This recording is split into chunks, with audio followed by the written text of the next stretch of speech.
Voltamos agora para o nosso segundo bloco da nossa aula de hoje sobre recurso de apelação.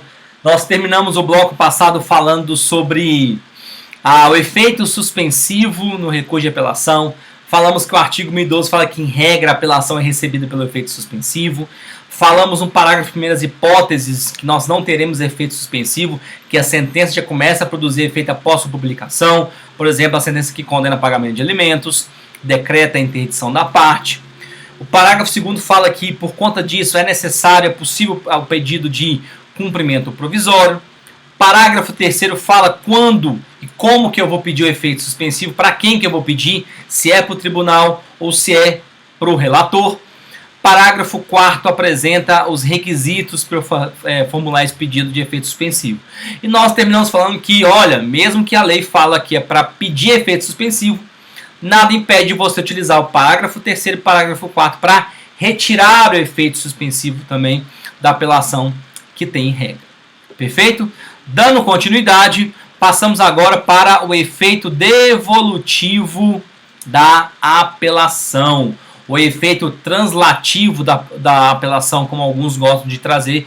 O professor Cássio Scarpinello Bueno gosta dessa expressão. Lá no artigo 1013... O artigo 1013 fala que, de acordo com o efeito devolutivo, aquilo que é impugnado será devolvido ao tribunal para fazer o reexame. Então, em relação àquilo que eu impugnei, em relação àquilo que eu recorri, eu vou devolver ao tribunal a possibilidade dele estar revendo aquilo ali. Então, isso aqui vai trazer, novamente, aquela ideia que a gente trabalhou no artigo 1002 sobre recurso parcial ou recurso total. Recurso parcial é aquele que eu vou impugnar capítulos específicos da minha sentença. Eu não vou recorrer de tudo. Algumas coisas eu concordo. Daquilo que eu recorri, o tribunal vai poder analisar. O seu parágrafo primeiro já traz uma questão importante. Traz as questões devolvidas, mesmo que relativas ao capítulo impugnado. O que fala a redação dele? Serão objeto de apreciação e julgamento pelo tribunal todas as questões suscitadas e discutidas no processo, ainda que não tenham sido solucionadas, desde que relativas ao capítulo impugnado. O que está falando esse parágrafo? Olha, mesmo que aquele fato específico não foi solucionado no processo, mas que tenha relação com o capítulo que eu estou impugnando na sentença, o tribunal pode rever. Perfeito? Novamente, aqui tem aquela relação com o recurso total ou parcial do artigo 1002. Perfeito? Tranquilo? E o parágrafo 3º e 4º do artigo 1013, na minha concepção, uma grande inovação legislativa, celeridade processual, economia processual, entendo que foi esse parágrafo 3º e 4º, que é o julgamento já, desde logo, por parte do tribunal, ou como alguns gostam de chamar, teoria da causa madura. O que seria essa teoria da causa madura? A teoria da causa madura, ela possibilita que o tribunal se pronuncie sobre o mérito daquele processo. Em alguns casos específicos que a gente vai trabalhar.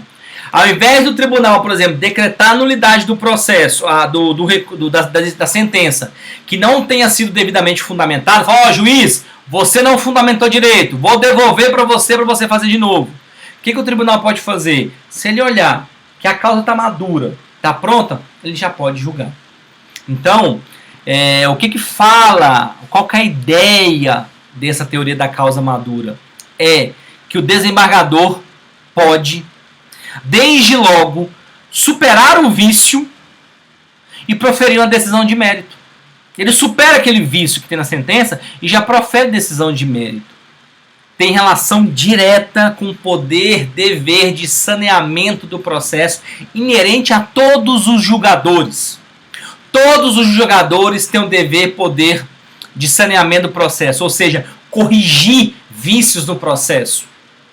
Claro, desde que essa superação não gere prejuízo a nenhuma das partes. Então, ao invés de devolver o processo para o juiz de primeiro grau, o que o tribunal já faz? Já profere decisão de mérito. Isso é a teoria da causa madura. Então o que está falando? Olha, o tribunal pode, desde logo, superar o vício, profere decisão de mérito com base no artigo 487 do CPC, extinção com resolução de mérito, com fundamento em que também isso? O dever poder de saneamento dos julgadores, mas também com a primazia da decisão de mérito, ou primazia de julgamento de mérito, lá no artigo 6º do CPC. Também tem ênfase no artigo 317. Então, a teoria da causa madura é isso.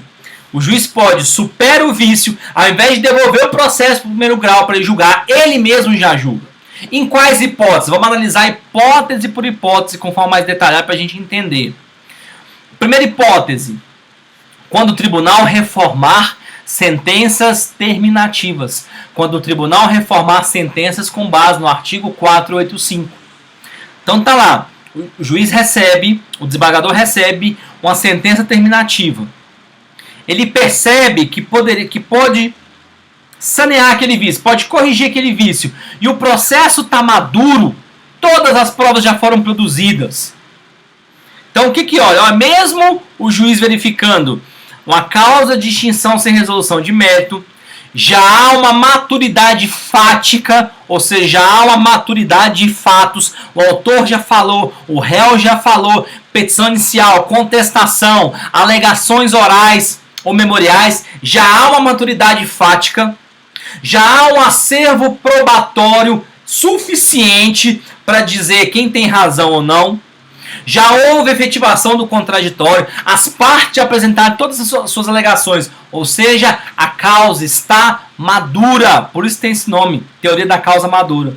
Então já há maturidade fática, já há maturidade probatória, ou seja, o autor já falou na sua petição inicial, o réu já falou na sua contestação, já houve alegações orais, já houve audiência de instrução e julgamento, já houve debates orais, ou seja, já há maturidade fática, já há uma maturidade de provas, já há um acervo probatório que dá para analisar o mérito. O que o juiz faz?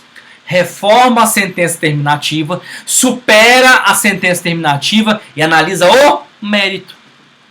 Ele já julga o mérito. Olha, superado esse vício que gerou a extinção sem resolução, agora eu vou dar uma decisão com resolução de mérito. O autor tem razão, o réu tem razão. Ele já julga o mérito. Perfeito? Segunda hipótese. Quando o juiz ele decretar nulidade por falta de congruência. Com o princípio da congruência, artigo 492 do CPC. O juiz não pode conceder algo a mais nem fora do que foi pedido. O juiz fica vinculado aos pedidos das partes. Ele fica atrelado ao que as partes pediu. O que é isso? Estamos diante de um caso de um julgamento extra petita ou ultra petita. Extra petita, fora do pedido. Ultra petita, além. Exemplos, para ficar mais fácil. Julgamento extra petita. Peço apenas dano material. Juiz me concede material mais moral. Isso é extra petita. Ele me deu algo que eu não pedi. Em momento algum eu pedi dano moral. Mesmo assim ele me concede. Pedido ultra petita. Sentença ultra petita. Peço dano moral de 10 mil. O juiz me dá 1 milhão de dano moral. O pedido é o mesmo, só que ele me concede além. Então o que vai diferenciar extra e ultra? Extra, ele me concede algo que eu não pedi. Ultra, ele me concede algo que eu pedi. Só que ele me concede além. O que ele faz? Ao invés de decretar nulidade daquela decisão, o que ele vai fazer? Ele vai tirar o excesso e já julga o mérito. Ele corta o excesso. Se o problema é o excesso, se o problema é o pedido fora ou extra, tira e já analisa o mérito. Ao invés de devolver, olha, tirei o excesso, analisa de novo, dá uma nova sentença. Não, ele já tira e dá uma nova sentença. Perfeito? Segundo caso. Terceira hipótese, está no material de vocês que eu pus aí. Quando o juiz constatar uma omissão de um dos pedidos. Aqui, quando o julgador percebeu uma sentença citra petita. pedir uma rescisão contratual, devolução de quantias pagas mais dano moral. O juiz me concedeu a rescisão do contrato, ele mandou devolver as quantias pagas, mas ele não falou do dano moral. Ele deixou de falar. Sentença citra petita.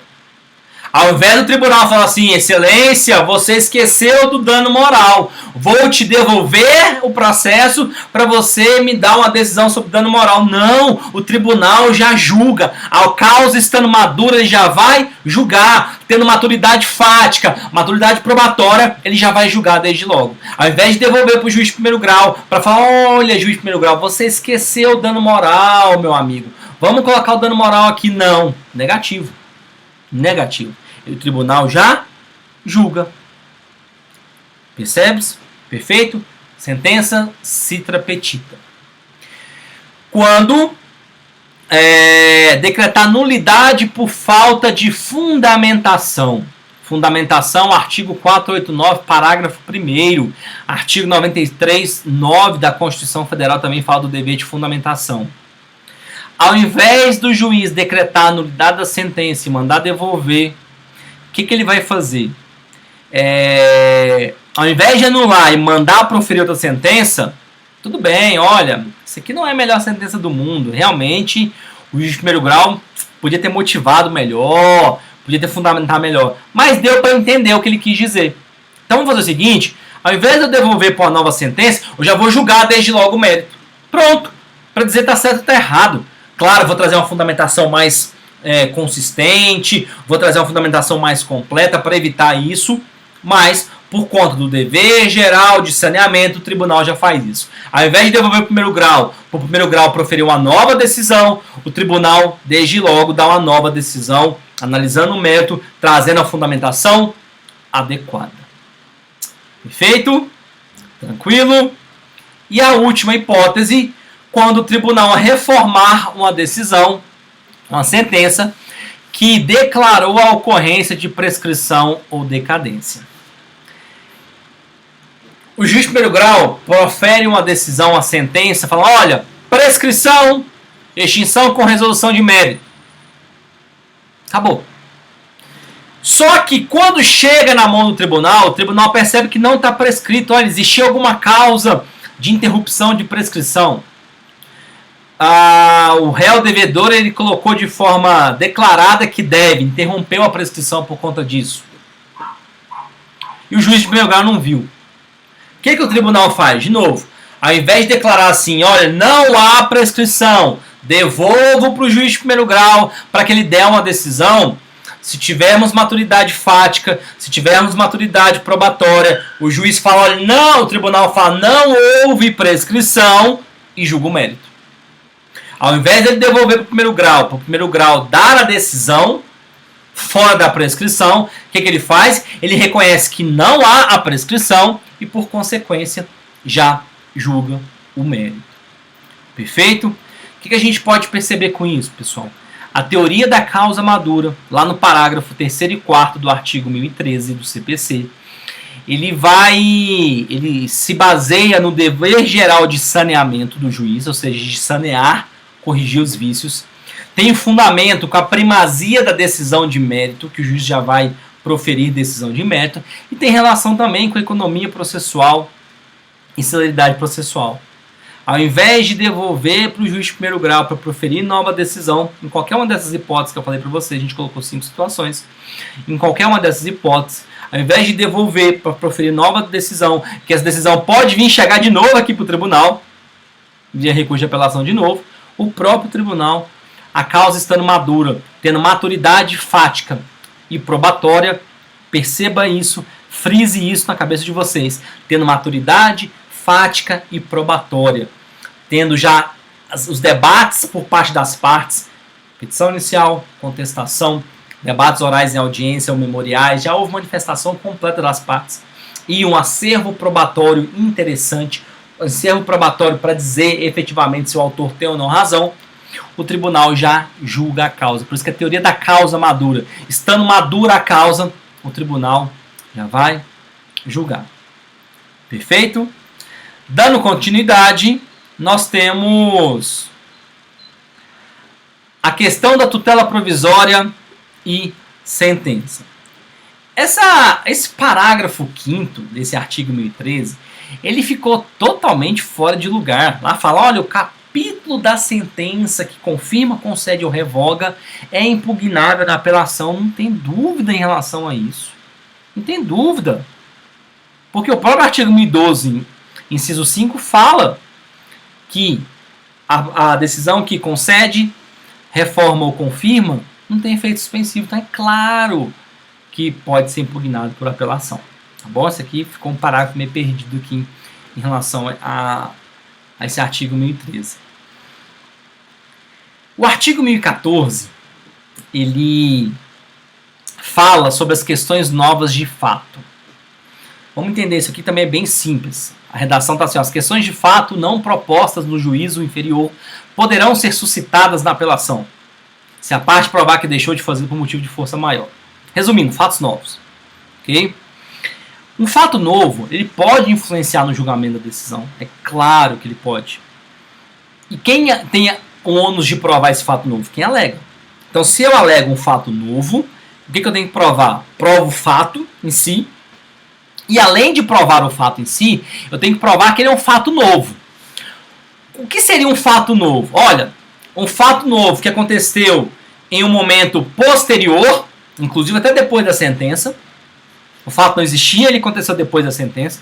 Ou o fato novo, ele é pretérito, porém a parte não tinha a menor condição de conhecer esse fato. Então, se eu apresento um fato novo, eu tenho que provar primeiro o fato em si e que ele é um fato novo. Então, eu tenho que provar a ideia da novidade. Eu tenho que provar que esse fato é um fato novo. Ok? Então, é possível isso em sede de apelação? É possível tranquilamente. Artigo 1004. Então, na apelação eu posso apresentar fato novo? Posso. Desde que eu prove o fato e prove que ele é novo. Que ele aconteceu pós-sentença ou ele aconteceu antes da sentença, mas era impossível que a parte tinha conhecimento sobre ele. Perfeito? Tranquilo? Efeito regressivo da apelação. Nós já falamos lá atrás um pouquinho em relação ao juiz de retratação, ao juiz de admissibilidade. O que é esse juiz de retratação? É a possibilidade que em algumas decisões o juiz possa voltar atrás no seu entendimento. Ele vai se retratar, ele vai voltar atrás e falar assim, não, realmente o apelante tem razão. Quando que ele pode fazer isso em sede de sentença? A gente vai ver que outros recursos também pode. Em sede de sentença, em deferimento da petição inicial, artigo 331, parágrafo 1º, em procedência liminar do pedido, artigo 332, parágrafo 3º, e nos casos de sentença terminativa, artigo 485, parágrafo 7º, o juiz terá o prazo de 5 dias para se retratar. Não retratando, intima a parte contrária para apresentar as contrarrazões, processo segue para o tribunal. Perfeito? Tranquilo? E para a gente fechar o recurso de apelação, como é que funciona a apelação em primeiro grau? Primeiro, a apelação em primeiro grau não tem juízo de admissibilidade. Ok? Interposto a apelação, a própria cartório vai mandar intimar a parte contrária e remete para o juiz de segundo grau. Então não tem juiz de admissibilidade. O que pode acontecer em primeiro grau é a questão da apelação adesiva, do recurso adesivo, que a gente já falou em uma outra aula o que é o recurso adesivo. Ok? E em segundo grau, olha, chegou nas mãos do tribunal, o tribunal distribui a apelação para um relator.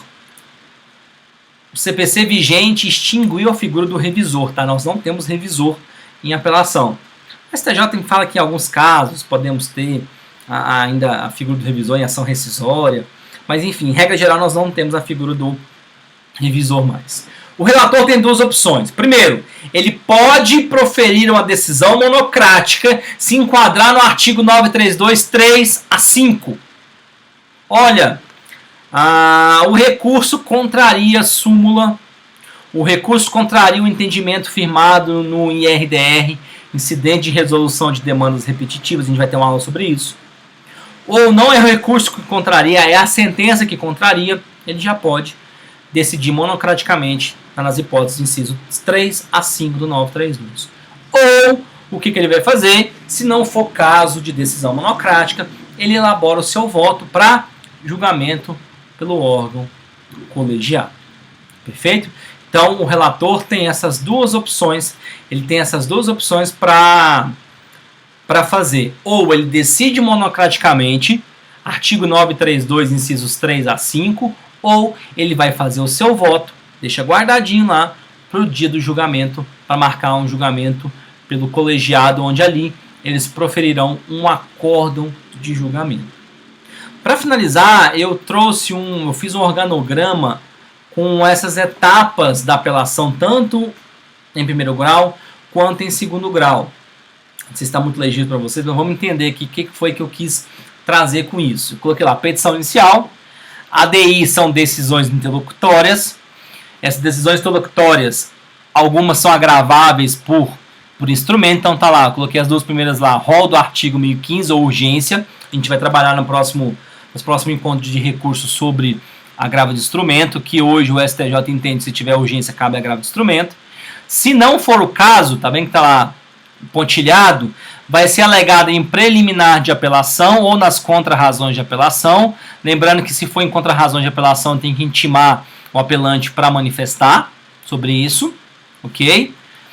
Juiz profere sentença. Toda sentença cabe apelação? Não, tá aí embaixo, ó. Exceção, recurso nominado, embargos infringentes e recurso ordinário, são aqueles casos que a gente falou no início do primeiro bloco. 15 dias, interpõe o recurso de apelação. Se for o caso de juízo de retratação, quando que nós teremos juízo de retratação, o efeito regressivo está lá. Em deferimento da inicial, em procedência liminar do pedido ou sentença terminativa, nós teremos efeito regressivo do recurso. O juiz pode se retratar. Se ele se retratar, ótimo processo, o recurso de apelação perde o seu efeito. Perde o efeito. Agora, se ele não se retratar, a parte contrária vai ser intimada para apresentar suas contrarrazões. Lembrando que no prazo de contrarrazões ele pode fazer o recurso adesivo. No caso de sucumbência recíproca, no prazo das contrarrazões, a gente já falou isso, fica subordinado ao recurso principal, não será conhecido se houver desistência do recurso principal. Seria como? Olha, o juiz julgou parcialmente procedente, manda o réu pagar 10 mil.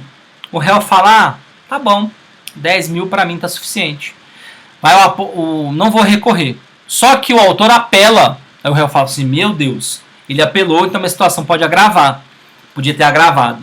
Então, no prazo de contrarrazões, eu faço um recurso adesivo, vai ficar colado ao recurso principal, pedindo também a redução daquele valor. Então, cabe recurso adesivo, artigo 997, parágrafo 1º.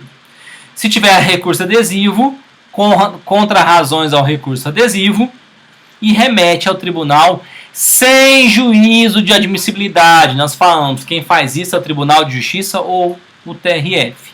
Perfeito? Artigo 1010, parágrafo 3º.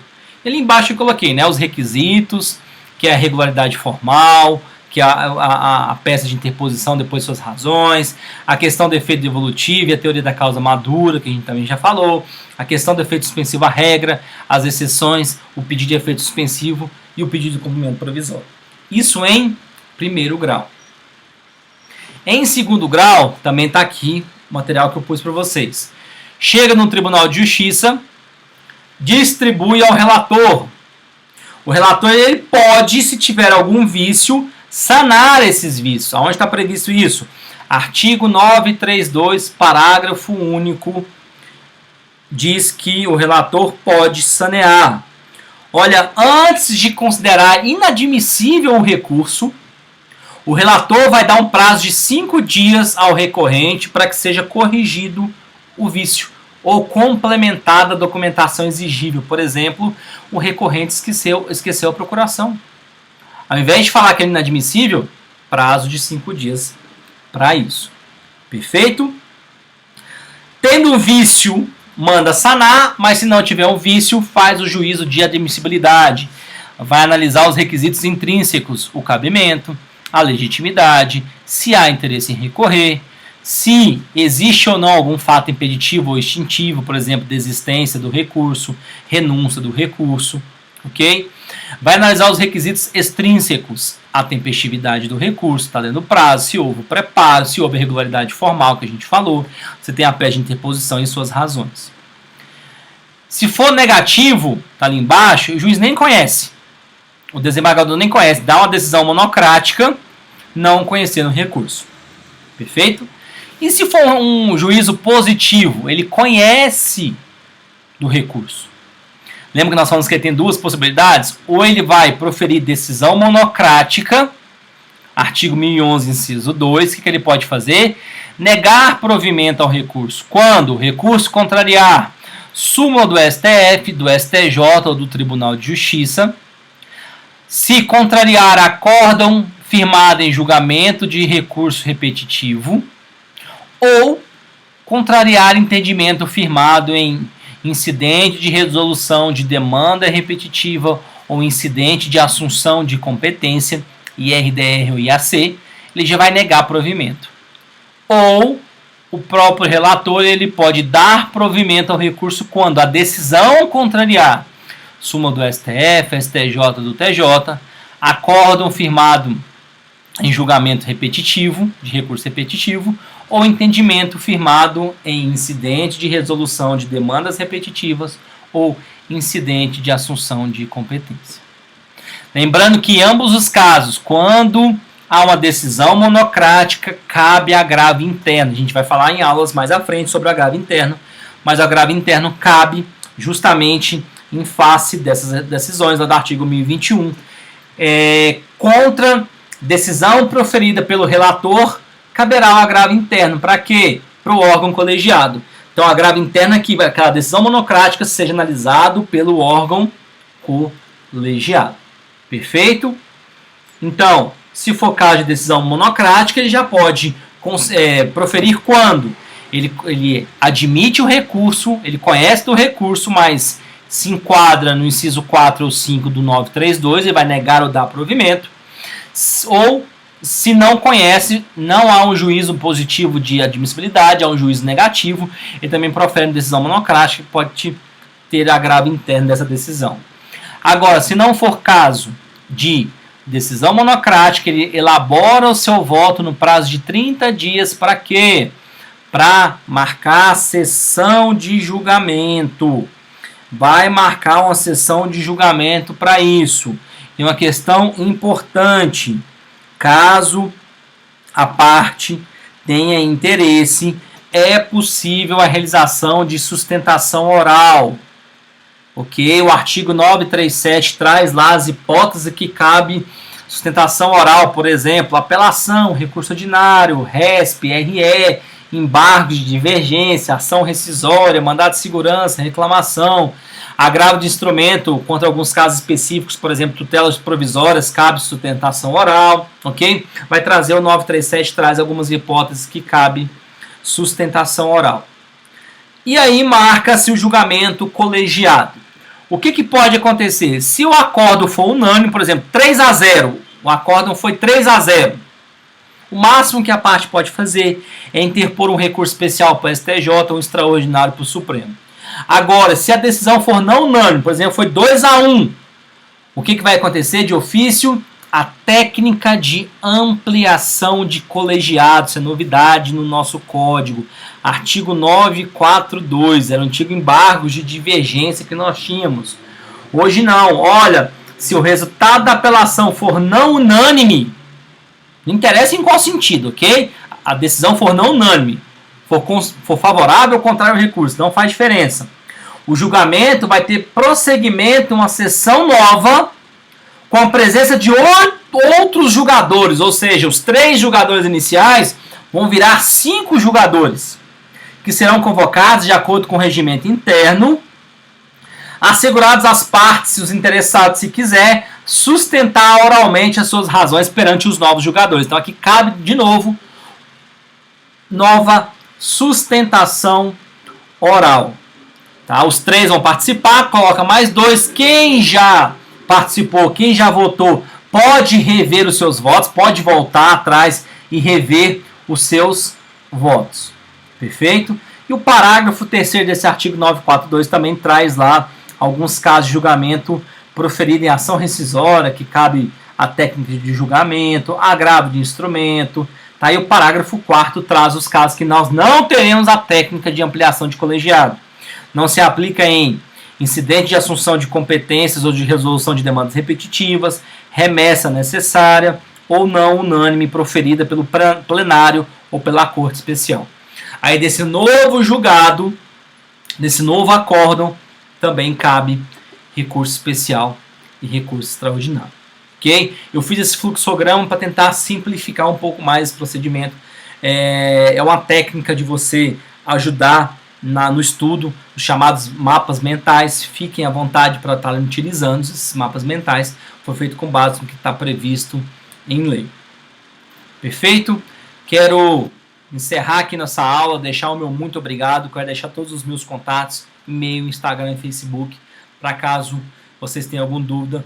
Não se esqueçam de curtir esse vídeo, de inscrever no canal, que semanalmente nós teremos coisas novas, aulas novas. E no Instagram também nós teremos dicas rápidas de processo civil, que eu tenho certeza que vai auxiliar bastante vocês em exame de ordem, concursos públicos e até no exercício profissional de vocês. Até lá, um forte abraço.